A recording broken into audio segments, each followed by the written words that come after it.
C'est un passage que nous écoutons chaque jour avec notre Père spirituel.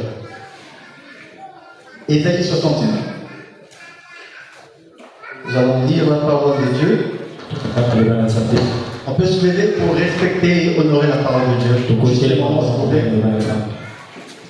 Merci. J'ai eu la parole de Dieu.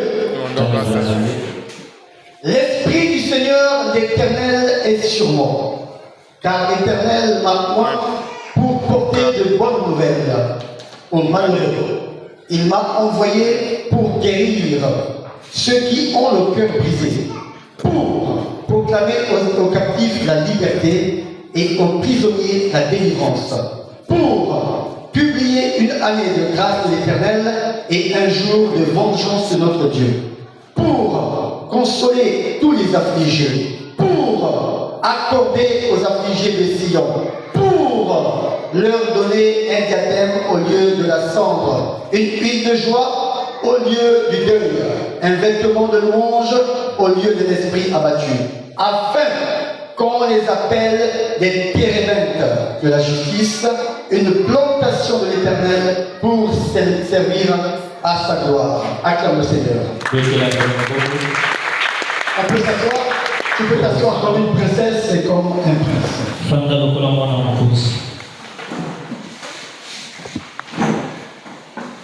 Je veux lire aussi dans Luc chapitre 4. Luc chapitre 4, au verset 25 et 26. Et la parole de Dieu, je vous le dis en vérité, il y avait plusieurs veuves en Israël du temps d'Élie, lorsque le ciel fut fermé 3 ans et 6 mois, et qu'il y eut une grande famine sur toute la terre. Et cependant, Élie ne fut envoyé vers aucune d'elles. Suivez bien. Si ce n'est vers une femme veuve à Sarepta, dans le pays de Sidon. Alléluia. Et cependant, Élie ne fut envoyé vers aucune d'entre elles, si ce n'est vers une femme veuve à Sarepta, dans le pays de Sidon. Amen. Ici, la Bible nous parle d'un mystère caché. Ici, nous voulons révéler quelque chose qui est caché. Dans Ésaïe, au chapitre 61, ici, nous voyons notre Seigneur, le Messie, Jésus-Christ, qui va, n'est-ce pas, après avoir parcouru les synagogues pour pouvoir parler de la part de Dieu. Il y eut un temps où il devait repartir à Nazareth. Et arrivé à Nazareth, il est entré dans la synagogue. Suis-moi bien. Il y a un mystère qui est caché dans ce passage que nous allons découvrir ensemble. Jésus était comme toi, comme moi. Élie était comme toi, comme moi. Élisée était comme toi, comme moi. Serviteur de Dieu. Servant de Dieu. Suis-moi bien.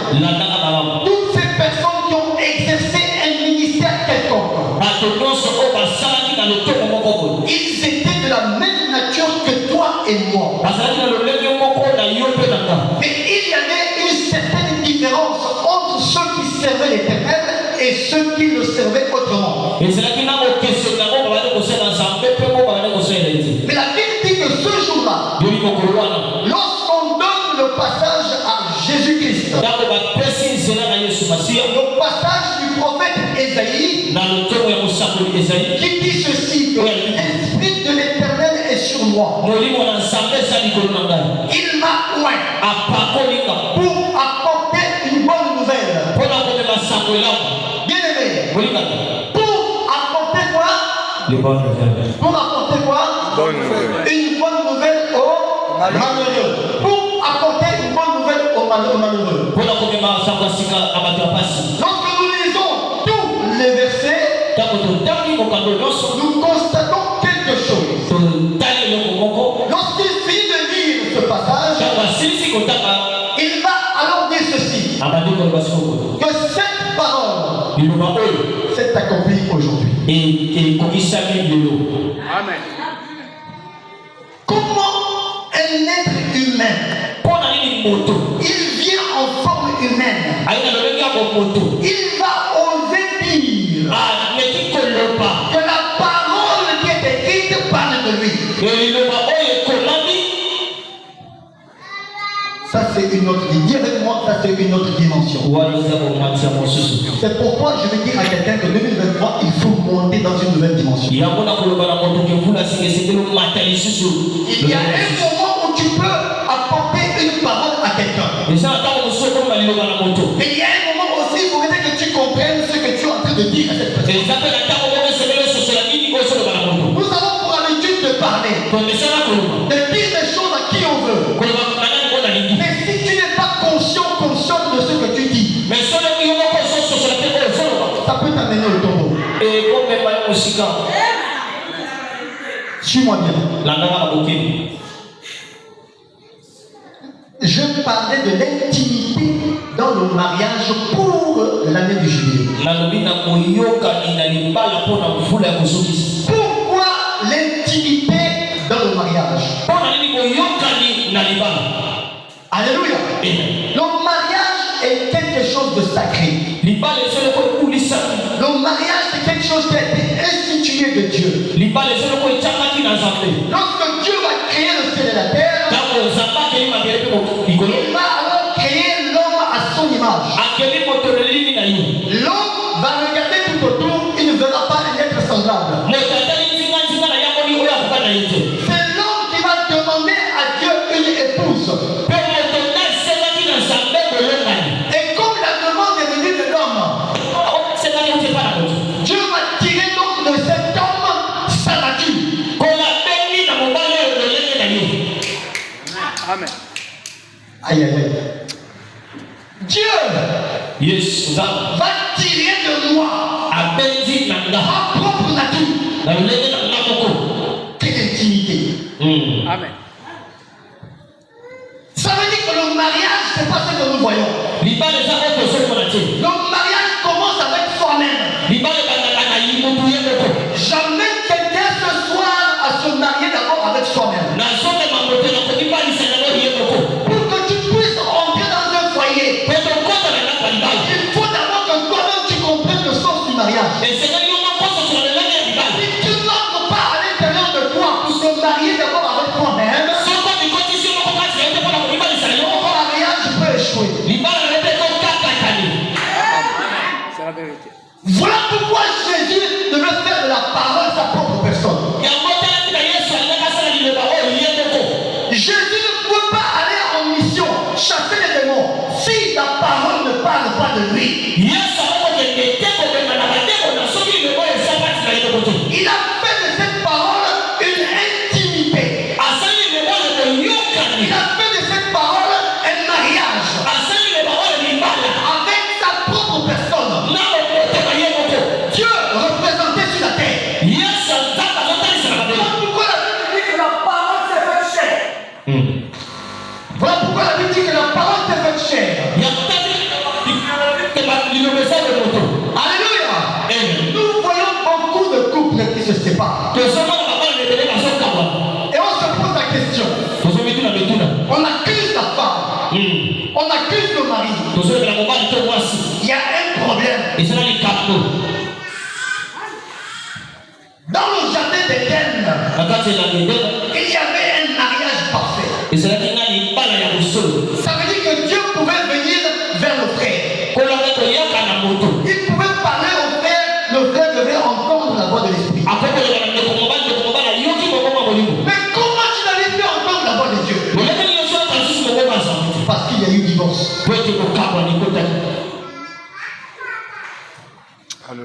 Dans le jardin d'Éden,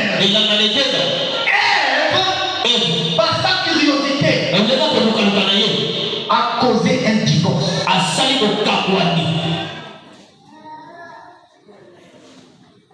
Et le divorce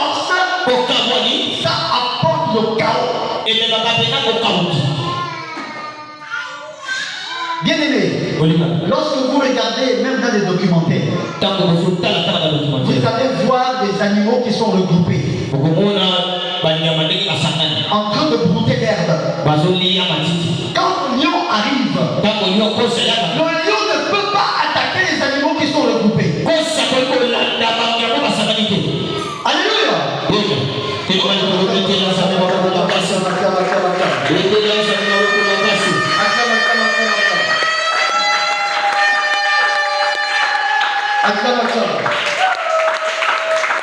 On peut s'asseoir. Alléluia. Amen. Le lion ne peut pas attaquer les animaux qui sont regroupés quelque part. Quand je dis que Ève a posé le divorce, ça veut dire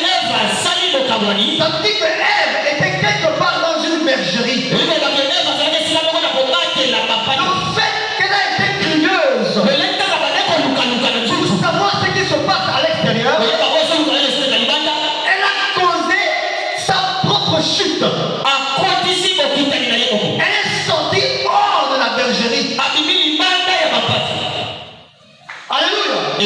Pourquoi je parle du documentaire où on peut voir les animaux qui sont regroupés? Lorsque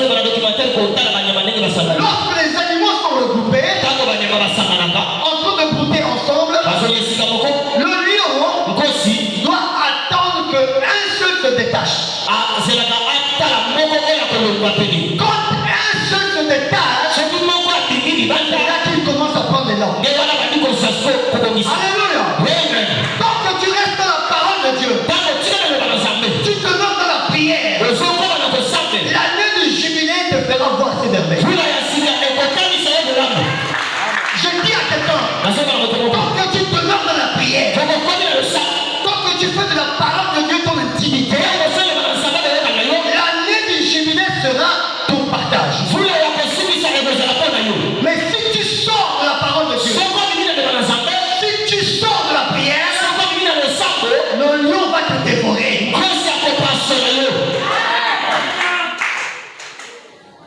Est-ce que vous me suivez? Je parle de l'intimité dans nos mariages. L'intimité dans nos mariages, ça fait que la parole de Dieu qui est prêchée, tu fais à sorte que ça soit un avec toi. C'est ça que Jésus a fait. L'Esprit du Seigneur l'Éternel est sur moi. Il m'a oint pour apporter la bonne nouvelle aux malheureux, pour délivrer les captifs, pour consoler les affligés. Est-ce que vous remarquez ça? Il doit consoler les affligés. Mais pourquoi il a délivré les captifs? Parce qu'ils sont sortis hors de la bergerie. Ils ont abandonné la prière. Ils ne viennent plus écouter la parole de Dieu. Ils ne respectent plus le programme. Ils sont sortis.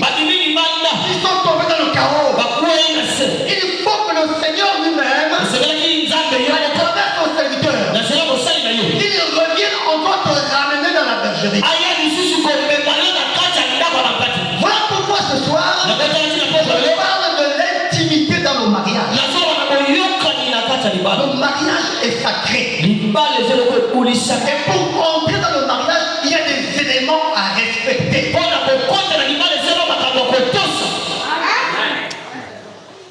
Est-ce que tu me suis? Je suis en train de te présenter un mystère qui est caché. Vous allez remarquer que papa, notre père spirituel, prend toujours ce passage. Il insiste pour que tu comprennes. Lorsqu'il prend Ésaïe 61, c'est pas par hasard. C'est parce qu'il y a un mystère.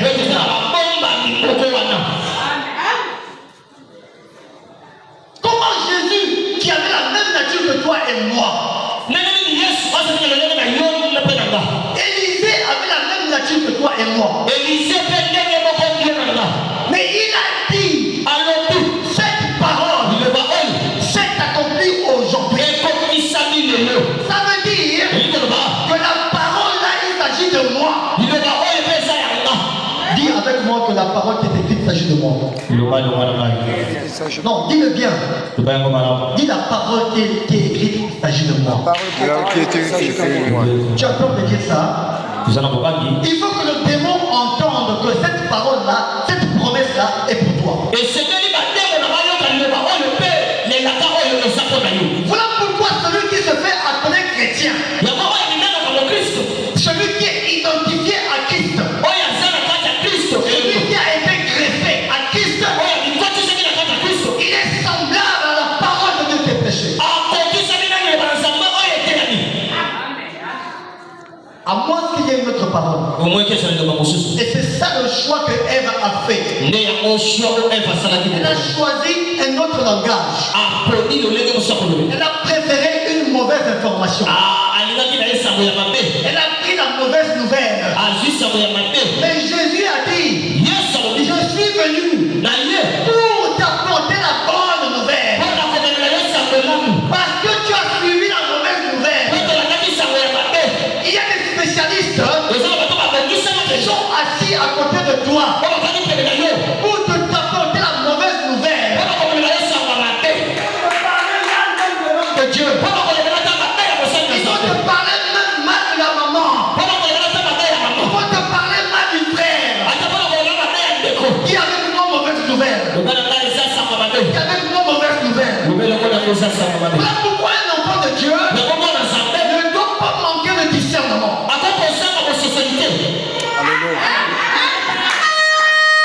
Attends le Seigneur. Alléluia. Amen. L'intimité dans le mariage. Si à notre niveau on arrive à avoir une intimité avec la parole de Dieu, vous allez voir ce qui est écrit dans la parole de Dieu. La Bible dit, voici les miracles qui accompagneront ceux qui auront cru. En d'autres termes, voici les miracles de ceux qui sont en intimité avec Dieu. Ceux qui sont en intimité avec Dieu, lorsqu'ils parlent, la parole s'accomplit. Lorsqu'ils touchent, on guérit, le malade guérit.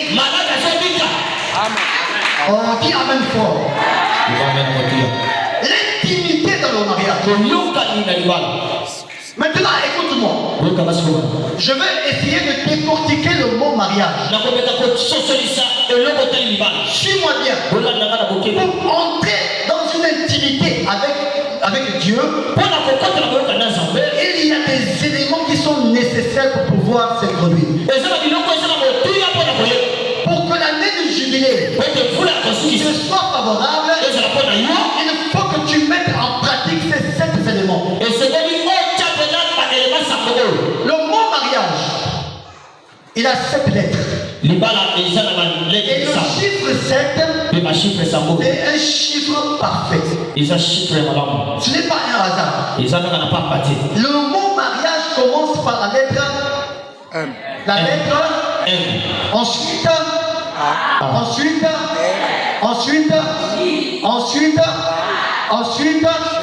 et acclame le Seigneur. Maintenant, suis-moi bien.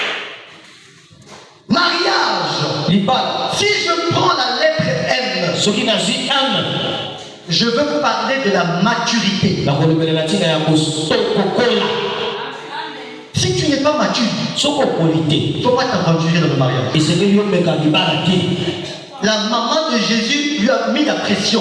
Mais qu'est-ce que tu attends? Il a dit, femme, mon temps n'est pas encore arrivé. Il y avait un problème encore de maturité. Il ne pouvait pas s'engager pour entrer dans cette intimité avec son père. Et la maturité ne prenait pas la place. Toi, tu n'es pas mature, tu commences déjà à vouloir être dans un foyer. Parce que tu as vu le frère ou la soeur se marier à la mairie. Tu dis moi aussi. Ce n'est pas une affaire de civisme. C'est comparable à l'œuvre de Dieu.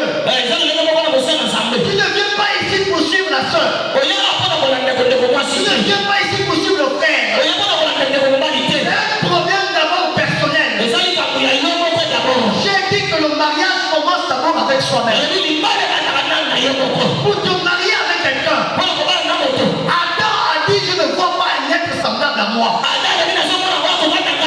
Quand Dieu a entendu ça, Dieu n'a pas cherché dehors. Il a pris dans Adam. Le mariage commence d'abord à l'intérieur. Il faut d'abord que Dieu enlève en toi ta propre nature pour te marier dans l'intimité. Amen. Alléluia. Alléluia. Est-ce que police spirituelle est là ce soir? La maturité dans le mariage, entrer dans une intimité avec la parole de Dieu. Il faut te rassurer que tu es mature. Voilà pourquoi dans les programmes, il faut être là, il ne faut pas manquer. Plus tu assistes au programme, plus la maturité vient en toi. Est-ce que vous me suivez? Après la lettre M, nous avons quelle lettre? La lettre A. Je veux parler de l'amour. Jésus ne peut pas exercer son ministère s'il n'avait pas l'amour pour toi. Et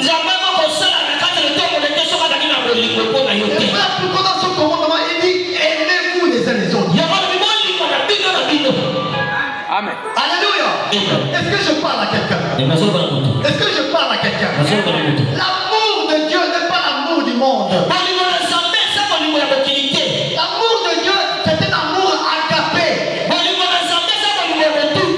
Un amour qui ne condamne pas. Un amour qui ne soupçonne pas. Un amour qui ne critique pas. Tant que tu demeures dans la prière, tant que tu demeures dans la parole, tu ne peux pas critiquer la sœur à côté.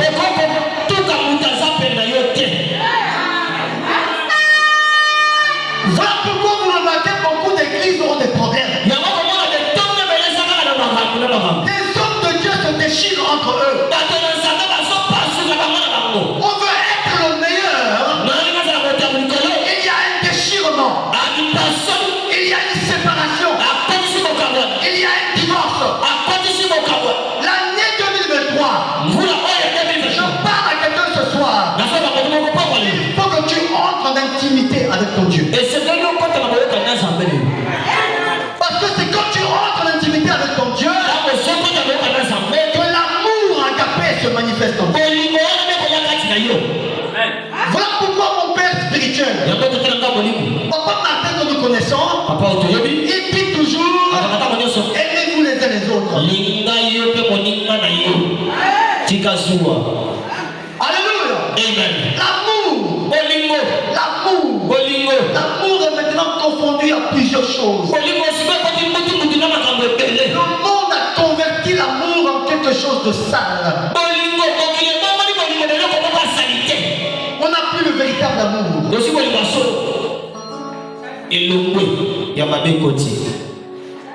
Dis à celui qui est à tes côtés, il faut aimer ton prochain. Alléluia.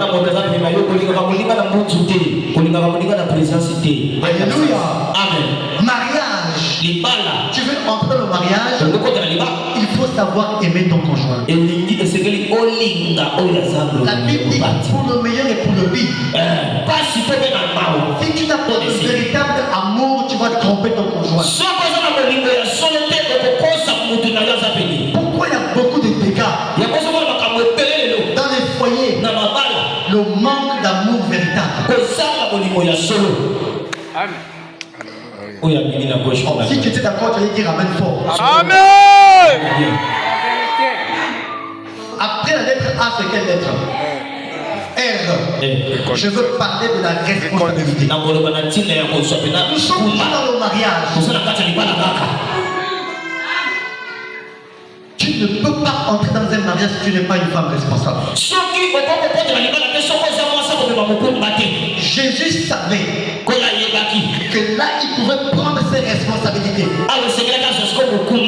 pour te sauver. responsable. 2023, sois responsable. Je dis sois responsable. Amen.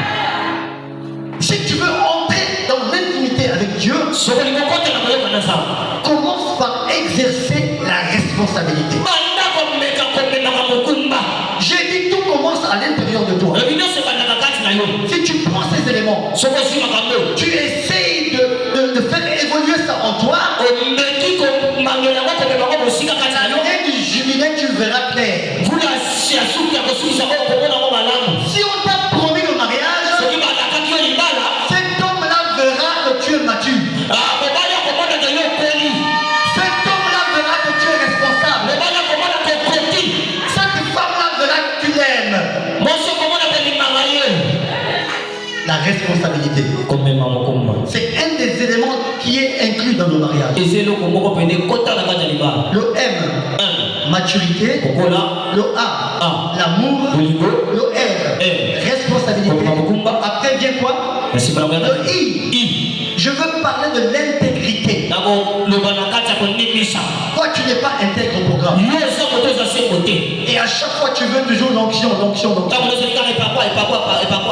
Jésus devait être intègre. Il a dit, allez-y dire à Jean tout ce que vous voyez. Parce que les gens étaient dans la confusion. Est-ce que c'est lui ou il y a un autre qui doit arriver? L'intégrité en toi fait que tu sois un modèle. La Bible dit que le monde attend avec un ardent désir la révélation des fils et des filles de Dieu. En d'autres termes, le monde attend avec un ardent désir les hommes et les femmes intègres. Amen. Le monde ne peut pas venir à Christ si toi tu n'es pas intègre. Tu commences à parler de Jésus pendant que tu es assis avec la soeur qui boit une beaufort. Pendant que tu es même au bar, la musique même de Moïse Mbiye qui passe. Et tu commences à danser. Tu commences à danser. Et quand tu viens, tu dis que toi tu es intègre. Le païen ne peut pas te suivre. Par manque d'intégrité.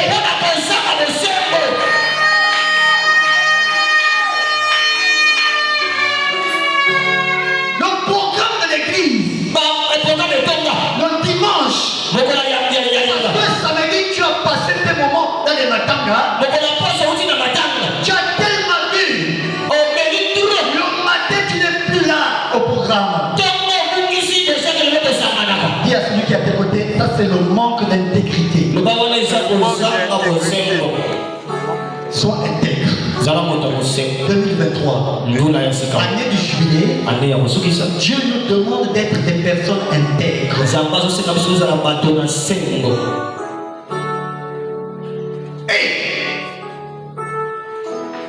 Alléluia. La prochaine lettre, c'est quelle lettre? Ah, je veux parler de l'activité. Il y a beaucoup d'activités que les enfants de Dieu peuvent exercer. Même dans l'église, il y a des activités que nous pouvons exercer. On me demande même de plier même les chaises, c'est impossible. L'activité peut t'amener à un mariage parfait. Jésus ne peut pas gagner des âmes si tu n'es pas en activité. Donc toi, tu veux entrer dans un foyer, tu veux que le monsieur prenne une nounou, une cuisinière, un gardien, tu ne veux rien faire.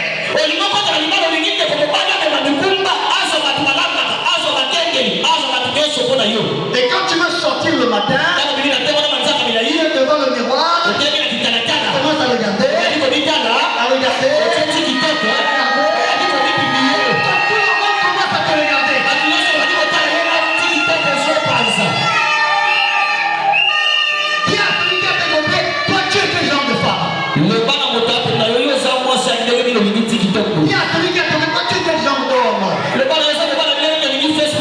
jour. Ekuliaka chaque jour. Chaque jour. Alléluia. Amen. Combien aujourd'hui le monde est devenu perverti? Donc le miroir devient je ne sais pas quoi. En Italie, nous partis, l'immotion, nous Tu regardes toi. Tu regardes toi. Tu veux être une occasion de chute pour nos frères. Quoi ton problème? Hein, les frères? Commence avec la cravate. La barbe. Faut d'abord travailler.